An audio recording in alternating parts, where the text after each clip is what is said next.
하나님 말씀은 구약성경 출애굽기 1장 1절에서 7절까지입니다.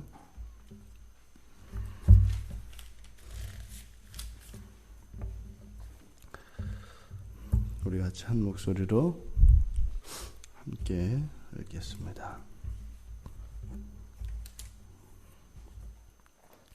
야곱과 함께 각각 자기 가족을 데리고 애굽에 이른 이스라엘 아들들의 이름은 이러하니 르벤과 시므온과 레위와 유다와 이사갈과 스불론과 베냐민과 단과 납달리와 갓과 아셀이요 야곱의 허리에서 나온 사람이 모두 70이요 요셉은 애굽에 있었더라.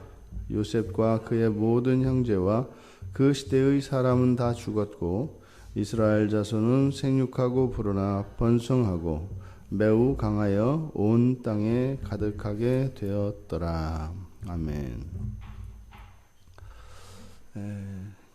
출애굽기가 이 책이 이제 출애굽기라는 이름을 가지게 된 것은 이제 70인역에 따른 이름입니다. 그래서 애굽에서 떠나온 이야기. 그래서 이 출애굽기라고 하는 이 책이 가지고 있는 가장 중요한 의미는 창세기에서 이제 민수기로 레위기 민수기로 이어지는 브릿지 다리 교량 역할을 한다는 것입니다. 하나님께서 창조하시고 난 이후에 하나님 입술에서 하나님으로부터 발화되어진 모든 말씀들, 이 시대와 공간 속으로, 시간과 공간 속으로 발화되어진 모든 말씀들은 반드시 성취되어집니다. 이 시간과 공간 속에 주어진 모든 하나님의 말씀들이 성취되어지는데, 바로 앞에 창세기에서 이제 족장들이 이제 죽는 이야기로 끝이 납니다. 그래서 창조로 시작되었던 창세기가 죽음으로 끝이 납니다. 그러면 하나님의 말씀이 이제 하나님이 택하신 족속을 통하여 성취되어야 하는데 죽음에 대한 이야기로 끝을 맺고 있는 창세기. 그래서 어쩌면 이 출애굽기는 예수 그리스도께서 역사가 나라가 멸망하고 이제 하나님의 계시가 끊겼던 그 시기에서 이어지는 신약을 상징하는 것이 출애굽기입니다. 실제로 창세기와 출애굽기 사이에는 약 400년의 시간이 있죠. 그리고 나서 이제 하나님께서 이스라엘 백성들을 구원하시는, 그리고 이것이 이스라엘의 역사 속에서 나라를 빼앗겼다가 돌아와서 스룹바벨 성전, 제2성전이라 일컫는 스룹바벨 성전을 짓고 난 뒤에 하나님의 계시가 끊깁니다. 그리고 약 그 기간도 대략 400년 정도.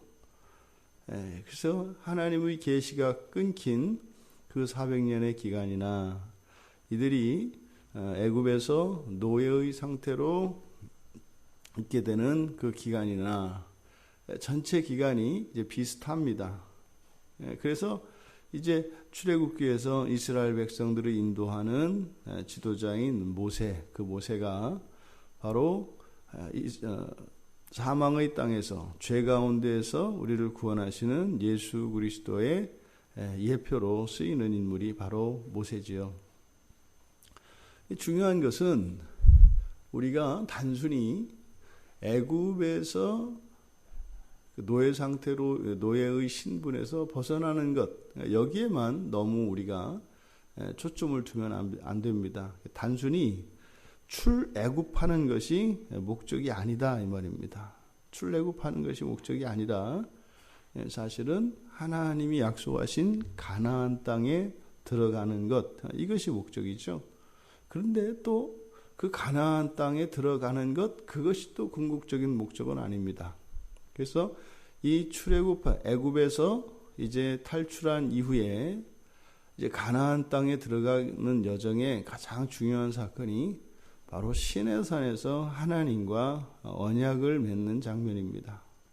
그리고 하나님의 율법이 주어지는, 사실상 애굽에 있느냐, 이제 광야에 있느냐, 가나안 땅에 있느냐, 이것보다 더욱 중요한 것은 바로 예덴 동산에서 하나님과 막힘이 없는 완전한 친밀한 관계로 누리던 그 풍성한 관계의 회복에 있습니다. 그것이 무엇보다 중요한 것이죠. 그래서 실제로 이 출애굽기에서 가장 중요한 사건은 이 홍해를 가르고 막 기적을 일으켜서 탈출한 이 사건이 아니라, 사실은 시내산에서 이스라엘 백성들이 하나님과 언약을 맺고 거기서 하나님의 말씀이 이들에 주어지는 것, 이것이 사실은 가장 중요한 사건입니다. 성경에서 가장 많은 기적들과 이적들이 많이 나오지요. 마치 예수 그리스도께서 오셔서 이 땅에 있는 병자들, 귀신 들린 자들, 그리고 심령이 가난한 자들, 이런 이들을 일일이 찾아가셔서 그걸 구원하시고 고치셨던 예수님의 그 사역과 같은 그런 이적들이 이 출애굽기에 가장 많이 나옵니다. 그런데 그것이 이 출애굽기의 목적은 아니다. 우리가 이 출애굽기를 읽어 나갈 때에 이것을 예수 그리스도의 구원과, 그래서 재창조적 사건과 우리가 연결지어서 출애굽기를 살펴보아야 할 것입니다. 이것은 분명히 이스라엘의 역사를 기록한 것입니다만, 또한 이 출애굽기에 기록된 사건들은 역사적 사건의 나열이 아닙니다. 그리고 많은 사건들이 반드시 시간적으로 배치되어 있는 것도 아니고, 모든 사건들이 기록된 것도 아니고, 이것은 구속이라고 하는, 그리고 하나님의 언약의 성취라고 하는 이 관점에서 그것을 드러내는 필요한 사건들만을 골라서, 때로는 시간적 순서가 뒤바뀌어서도 기록되어 있는 것이 출애굽기입니다. 이 책은 사실상 우리 과거가, 시간적으로는 우리 과거가 이렇게 나이를 먹어가면서 쭉 배열이 됩니다만, 우리가 어떤 주제를 가지고 우리 인생을 되돌아볼 때 그렇게 시간 순서대로만 있는 게 아니죠. 과거에 있었던 일련의 사건들을 우리가 재조합할 때 시간의 순서와 상관없이 어떠한 사건들의 전후가 바뀌는 이런 일들도 일어납니다. 부디 이 출애굽기를 통해서 우리에게 주시려고 하는 그 하나님의 또한 놀라운 은혜가 우리를 위하여 또 하나님께서 예비하신 줄 믿습니다. 부디 우리가 이제 출애굽의 여정으로부터 신명기에 이르기까지 그 장엄했던 이스라엘의 역사 속에 있었던 하나님의 이스라엘 백성들에 대한 그 마음, 또 그 하나님의 기대와 그 사랑에 대하여 어떻게 반응하였던 그 이스라엘의 교훈을 통해서 우리들의 과거사와 현재, 그리고 우리가 지상을 살아가는 그 날 동안 더욱 하나님 말씀에 부합하는 그런 삶으로 우리들이 조금씩 변화되어지고, 또 우리가 아직 이해되지 못했던 우리의 과거의 어떤 사건들이 있었다면 이 모든 것들이 말씀 안에서 온전히 깨달아지고, 그 안에 우리의 과거의 모든 사건 속에는 구원하시고자 하시는 하나님의 특별한 뜻이 다 담겨 있습니다. 무엇 하나 과거의 어느 사건을 열어보았을 때 하나님의 숨결이 흐르지 않는 것이 없고, 우리가 실패로 여겨졌던 우리의 과거 속에도 하나님의 전능하신 손길이 그 안에 함께 있었음을 우리들은 발견할 수 있습니다. 그래서 이 땅을 살아가는 주님이 오시는 날까지, 또한 이 세상에 나고 살아갈 모든 개인들의 삶 속에는 하나님의 영광이 가득합니다. 우리 각자의 삶 속에 우리에게 보이지 않았던 지나간 시절에 그 하나님의 영광이 또한 이 출애굽기 여정을 통해서 그것이 발견되어지고, 그것이 이해되어지고, 그래서 우리의 인생에 대하여 하나님이 얼마나 깊이 관여하셨고 또한 우리를 사랑하시는 그 사랑이 얼마나 인격적이셨는가 하는 것을 발견할 수 있는 은혜가 우리 모두에게 있을 줄 믿습니다. 이 출애굽기에 히브리 명칭, 원래는 앞에 나온 글자를 그냥 히브리에서는 앞에 나온 단어를 책의 명칭으로 삼습니다.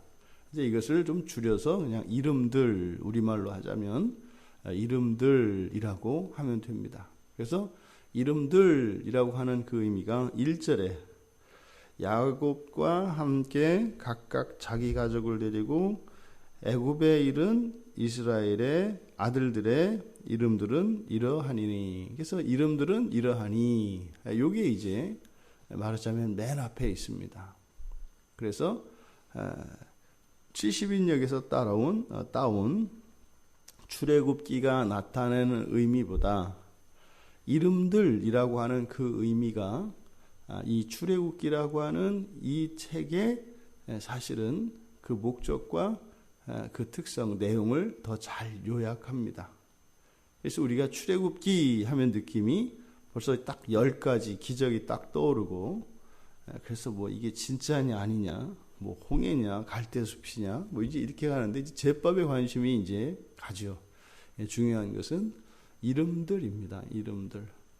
여기서 이제 야곱의 12 아들들의 이름이 쭉 나열이 되는데 이들이 애굽에 이른 사람들입니다. 이것은 바로 이 책은 성경의 두 번째 책인 그리고 토라, 모세가 지은 토라의 두 번째 책인 이 출애굽기가 창세기의 연속성 상에 있음을 밝히는 것입니다. 가장 중요한 게 이 부분입니다. 중간에 끊기면 이것이 하나님의 말씀이, 하나님의 계시가 연속성 상에 있지 않으면 그것이 하나님의 말씀이라고 하는 증거가 심각하게 훼손되게 됩니다. 그래서 이 책은 바로 앞에 창세기, 죽음으로 끝난, 죽음의 이야기로 끝난 그 창세기가 거기서 끝나지 않고 하나님의 계시가 바로 이 책으로 이어지고 있다라고 하는 창세기와의 영속성을 강조하는 것입니다.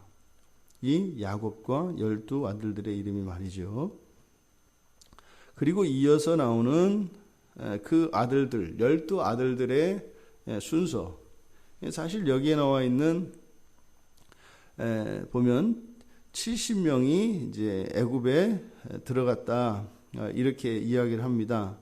야곱의 허리에서 나온 사람이 모두 70이요. 5절에 그리고 요셉은 애굽에 있었더라 이렇게 이야기하는데 여기에 거론된 70명은 창세기 46장을 인용한 것입니다.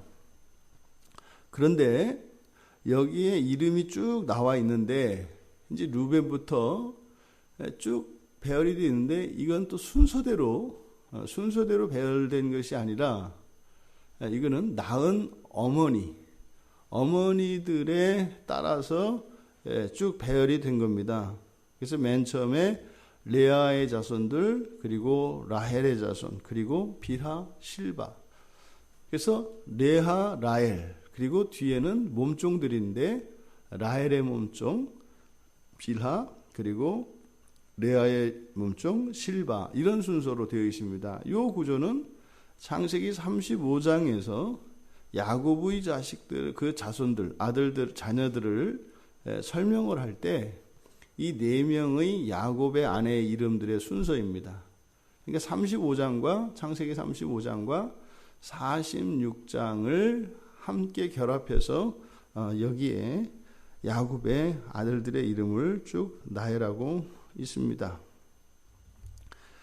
이게 훗날 스데반이 사도행전 7장에 가서 이제 야곱이 이스라엘의 애굽에 이른 이스라엘 백성들의 숫자를 75명이라고 이야기를 해서 이게 또 뭐 다르지 않느냐, 뭐 이제 이렇게 이야기를 합니다만 그것은 설명이 가능하고 실제로 70명이냐 75명이냐 이것이 중요한 것이 아니라 바로 여기서 70명이라고 하는 사람이 애굽에 들어갔다고 하는 역사적 사실을 그냥 그대로 받아들이는 것이 중요합니다.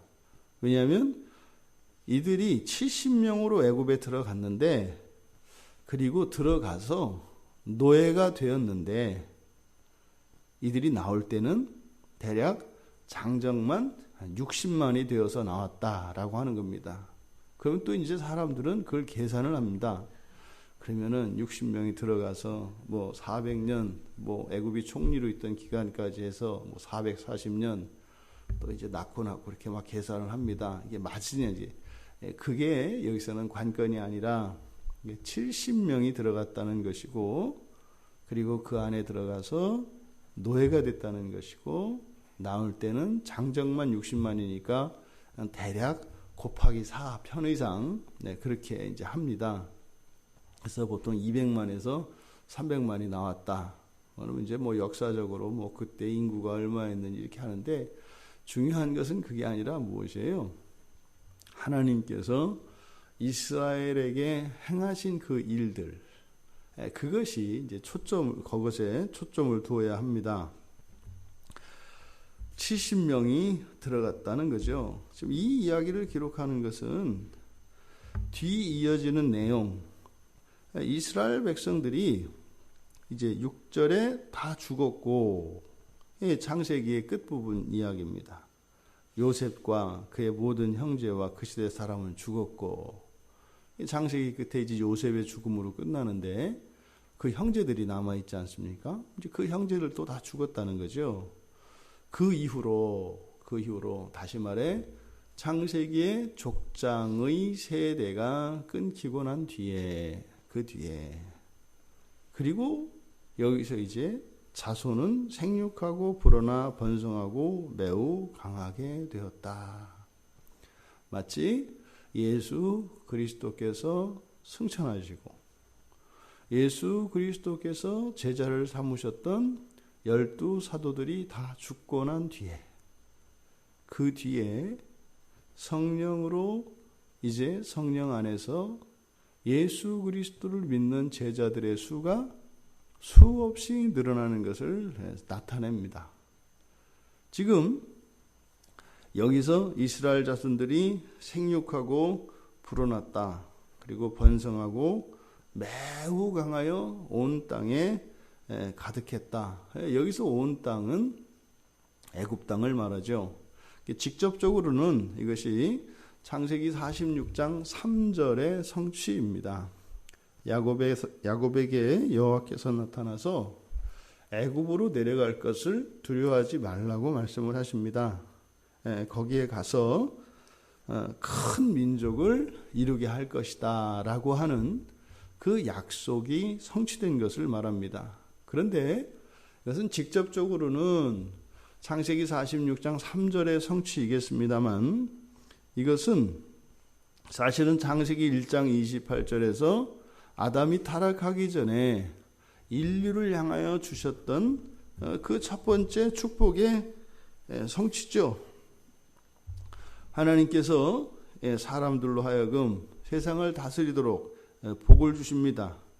그리고 그들에게 생육하고 번성하고 충만하도록 축복을 하셨습니다. 근데 그 축복이 여전히 동일한 것을 보여주고 있는 사건이에요. 아담이 범죄하고 나서 에덴 동산에서 쫓겨납니다. 저주를 받았지요. 그래서 모든 것으로부터 끊긴 것이 아닙니다. 여전히 하나님이 주신 그 복이 계속되고 있어요. 이게 우리들이 보통 타락해서 에덴 동산에서 떠나온 것으로 끝이다 이렇게 이야기합니다만 그렇지 않습니다. 그래서 보통 하나님이 사람들에게 주시는 그 은총을 특별 은총과 일반 은총 이렇게 나누죠. 그래서 하나님이 주셨던 그 복에 대한 선언은 거두어드리지 않아요. 주신다고요. 그런데 예전에 없던 저주가 내려진 거죠. 함께 오는 거죠. 그래서 예수를 믿든 안 믿든 여전히 하나님께서 주시는 그 복이 유효합니다. 다만 죄로 말미암아서 그거에 대한 방해가 있는 것뿐이죠. 근데 특별은총은 이 저주가 거치는 것을 의미합니다. 그럼 저주가 거치면 이렇게 예외적이고 불규칙적이고 변칙적인 것들이 사라지는 거예요. 그렇게 하면서 일반 은총 영역이 온전하게 회복되어지는 것이죠. 그런데 그것뿐만 아니라 성경 창세기에 잘 나와 있지 않은 영적 세계의 질서까지 회복이 돼요. 이것이 특별은총으로 말미암아, 다시 말해 예수 그리스도를 믿는 믿음으로 한 개인에 일어나는 그 구원의 사건이 마치 하나님의 창조세계 전체를 회복시키는 씨와 같은 거예요. 그것이 단순히 한 개인만 회복시키는 것이 아니라 그 가정과 지역 사회와 민족과 나라 온 인류를 회복시키고, 더 나아가 사람뿐만 아니라 지상에 있는 모든 동식물들, 심지어는 저 우주를 가득 채우고 있는 별들의 회복에 대한 씨가 한 그리스도인에게 심겨져 있는 겁니다. 게다가 보이지 않는 영적 세계까지의 회복이 한 신자 안에 담겨 있어요. 그래서 그런 의미에서 그리스도인 한 사람 한 사람은 창조의 씨입니다. 근데 그것이 우리의 삶 속에, 여러분들의 삶 속에 이런 창의력, 창조성이, 창의력을 통하여 끊임없이 창조의 일들이 계속되는 거죠. 그러면 그 창조의 시작이, 첫 창조에서는 하나님께서 빛으로부터 사람을 향하여 갑니다만, 이 재창조의 일은 바로 씨, 하나님의 택하신, 하나님이 창세 전부터 예정하셨던 그 한 백성의 내면, 그 마음에서부터 재창조의 일이 시작이 됩니다. 그러니까 우리 안에서 창조과학자들이, 이제 과학자들이 이야기하는 빅뱅이라고 하는 우주에서 일어난 그런 대폭발로 인해서 거기서 어떤 원자와 분자들의 재합성이 이루어지고 해서 이렇게 창조되었다고 하는 그런 일이 사실은 우리 신자들의 내면에서 하나님의 말씀이 깨달아질 때마다 그렇게 팡팡 터지는 겁니다. 그러니까 우리 안에서 말씀으로 터지는 그 진리에 대한 각성들이 우주에서 별들이 생겨나는 이 빅뱅의 사건과 같은 거예요. 그러니까 이것이 사람이라고 하는 작은 이 몸 안에서, 그리고 그 마음 안에서 일어나니까 우리들이 보기에는 일어나 봐야 이 몸 안에 있는 것이니까 별거 아닌 것처럼 보이겠습니다만, 우리의 마음은 영혼으로 잇되어 있다고 그랬습니다.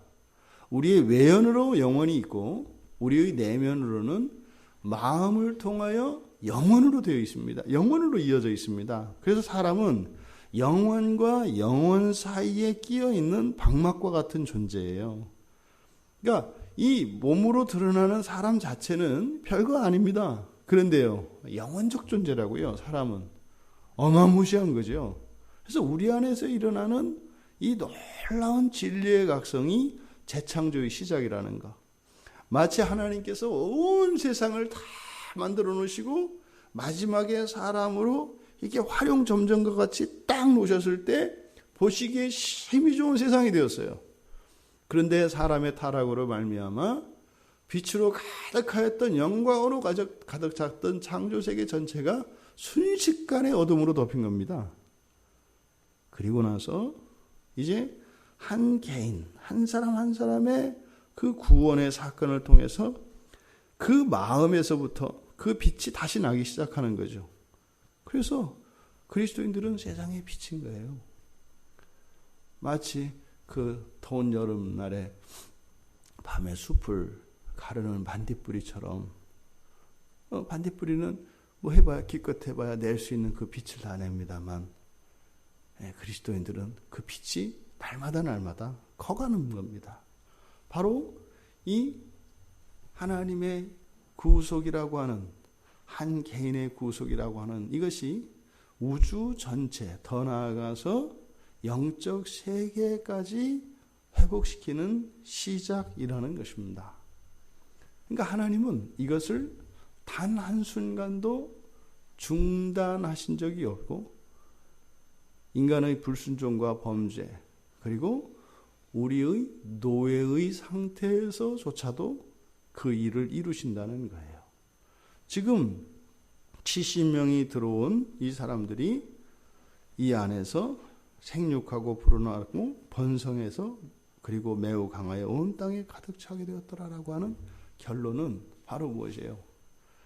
이들이 애굽에 들어가서 어떤 신분이 되었든지 이들이 하나님에 대해서 뭐 순종을 했든지 불순종했든지 또 우리가 뭐 하나님 뜻을 기뻐했든지 안 했든지 뭐 애굽의 그 바로가 도와주든지 말든지 자연재해가 있든지 없든지 하나님의 뜻은 반드시 성취된다는 거예요. 아무 거리낌 없이 반드시 성취된다는 겁니다. 이것이 사실상 또 창세기 12장에서 아브라함을 부르셔서 아브라함에게 하셨던 약속이죠. 너에게 큰 민족을 이루겠다. 너에게 복을 주겠다. 그리고 창세기 26장 4절에서 내 자손을 하늘의 별과 같이 번성하게 하겠다. 그리고 창세기 35장에서 너에게 야곱에게 나타나셔서 생육하며 번성하고 그리고 한 백성과 백성들의 총회가 네게서 나오고 왕들이 내 허리에서 나올 것이다 라고 하셨던 약속. 이 약속들은 계속됩니다. 성경에 아담의 타락 이후에 인간의 타락, 하나님이 택하신 이스라엘 백성들의 범죄는 끊임없이 계속됩니다. 그런데 하나님의 약속도 끊임없이 성취되어져 갑니다. 아무리 역사가 하나님의 뜻을 거스르고 대적하려고 하여도 오히려 하나님의 명예를 더럽히려고 하여도 그것 때문에 하나님의 영광은 더 드러나고 하나님의 약속은 반드시 성취되어집니다. 그것이 우리들 개인에서 일어나는 일입니다, 여러분. 우리가 이것을 기억해야 합니다. 전체 하나님의 창조의 시작과 끝이 하나님의 절대 주권 안에 있다면 우리의 인생도 하나님의 절대 주권 안에 있다고 하는 사실을 잊지 마시기 바랍니다. 그 안에 많은 경우의 수, 우리들의 편에서 보면 무한한 경우의 수가 있습니다만 그 시작과 끝은 하나님의 선하신 뜻 안에서 시작이 되었고 이루어진다라고 하는 이야기입니다. 이제 출애굽의 여정에 들어가기 전 바로 이 7절에서는 이스라엘의 자손은 생육하고 불어나고 번성하고 매우 강하여 온 땅에 가득하게 되었다는 언약받은 그 이름들의 운명의 결국이 어떠한 것인지를 선언하고 있습니다. 여러분들이 앞으로 하나님께서 주신 인생을 살아가시겠죠. 네, 하나님의 뜻이 여러분을 향한 하나님의 계획, 그 뜻은 반드시 성취되어집니다.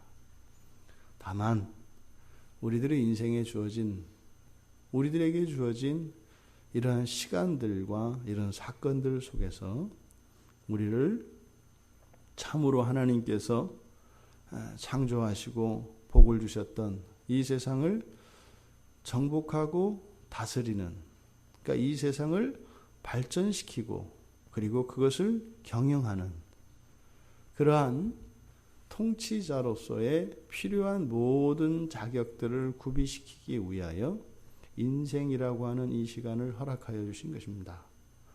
여러분들이 그냥 이 세상에서 적응하고 먹고 살기 위해서 사는 인생이 아니라 완성된 이 하나님 나라의 공간 속에서 여러분들을 창조하신 하나님의 가장 궁극적인 목적을 실현하기 위하여 거기에 완벽한 자격과 조건을 갖춘 그 존재로 우리를 빚어가기 위하여 인생을 허락하신 것이라는 겁니다.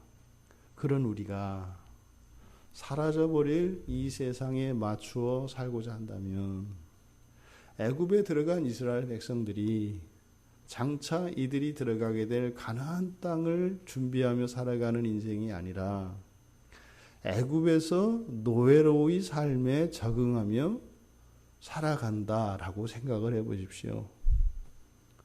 애굽에서 벽돌을 만들고 피라밋을 짓고 진흙을 개고하는 이 일들에 아무리 훈련이 되어지고 뛰어난 능력을 발휘한들 그것이 무슨 소용이 있겠습니까?